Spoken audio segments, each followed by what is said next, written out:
39 అంటే సంతానం, 49 అంటే సంతోషం. 39 ఆంధ్రప్రదేశ్ తెలంగాణ. మళ్ళీ సరే మీ అభిప్రాయం మీరు చెప్పారు. మరి నిజంగానే అన్ని మతస్థులు ఎవరైతే క్రిస్టియన్స్ కానీ ముస్లిమ్స్ కానీ వీళ్ళందరూ కూడా మత మార్పిడి కోసం ప్రయత్నం చేసే వాళ్ళకి ఏం సమాధానం చెప్తారు మీరు? అసలు నిజంగా నీది గొప్ప అనుకో, నువ్వు పిలవడం ఎందుకు? సూటి ప్రశ్న. నువ్వు గొప్ప, నాది గొప్పది అని అంటున్నప్పుడు అందరూ పొలోమని నీ దగ్గరికే వస్తారుగా. నువ్వెందుకు ఊరూరు వెళ్ళి అడుక్కోవడం? నువ్వెందుకు ఇంటింటికి వెళ్ళి అడుక్కోవడం? నువ్వెందుకు ఇంటింటికి వెళ్ళి ప్రచారం చేసుకోవడం? నువ్వెందుకు మాన్యమాల్లో కూర్చొని మాట్లాడుకోవడం? నువ్వు గొప్పవాడివైతే అందరూ వస్తారు కదయ్యా. చెప్పు. ఆ గొప్పవాడిగా చిత్రీకరించడం కోసం ఈ ప్రయత్నాలు జరుగుతా ఉన్నాయి. ఇప్పుడు నాకు అమర ప్రసాద్కి గొడవ పెట్టలేదా? బంగారం లాంటి మనిషికి నాకు గొడవ పెట్టలేదా? ఆ ఆడియో లీక్ తీసి నేను పూజారినా, నేను అర్చకున్నా? చెప్పు. కాదు కదా. నేను ఒక్కటే మాట చెప్తున్నా, ఈ మాధ్యమం ద్వారా, ఈ మాధ్యమాల్లో చాలా మంది ఆయన నన్నేదో బెదిరించేసినట్టు, నన్నేదో చంపేస్తానన్నట్టు 20 మంది ఇంటికి మీదకి వచ్చి గొడవ. ఇప్పుడు అసలు ఆలోచించండి, అసలు ఏమాత్రం సంబంధం లేని ఒక చిన్న ఫోన్ కాల్, అది కూడా సద్భావనతో, అమృత హృదయంతో, మంచి మనసుతో ఆ మనిషి నాతో మాట్లాడడం జరిగింది.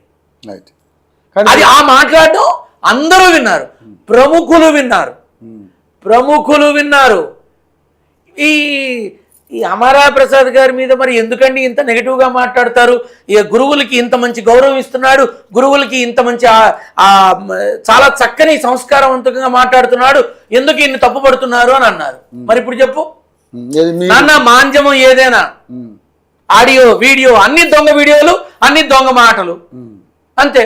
నాకు అమరా ప్రసాద్ అంటే వీసమెత్తు కూడా నెగిటివ్ కాదు కదా. నా నాన్న మంగళగిరి కొండంత ప్రేమ ఉంది, మంగళగిరి కొండంత ప్రేమ ఉంది. నాకెందుకు నాన్న? అసలు నాకు ఒక మాట చెప్పనా, నా మీద ఎవరికన్నా కోపం ఉంటే సరే, నా ఆ బాధ పోయేదాకా తిట్టండి రా అంట. ఇంతవరకు ఎవరు తిట్లా.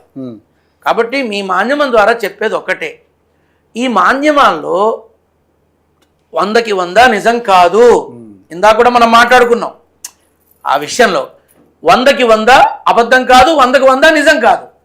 యోచన చెయ్యండి, ఆలోచన చేయాలి. ఒకసారి ఆలోచన చెయ్యండి. ఆవేశం కాదు, అస్సలు పనికిరాదు. ఆవేశం అనేది అట్టడుక్కి తీసుకెళ్ళి నాశనం చేసేస్తుంది.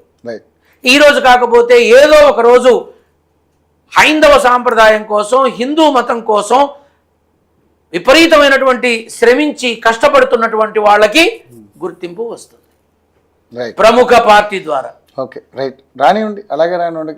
ఏదైతే హిందువుల బంగారం లాంటి మనిషి నాన్న అనవసరంగా మా మధ్య గొడవ పెడుతున్నారు. Right sir, right.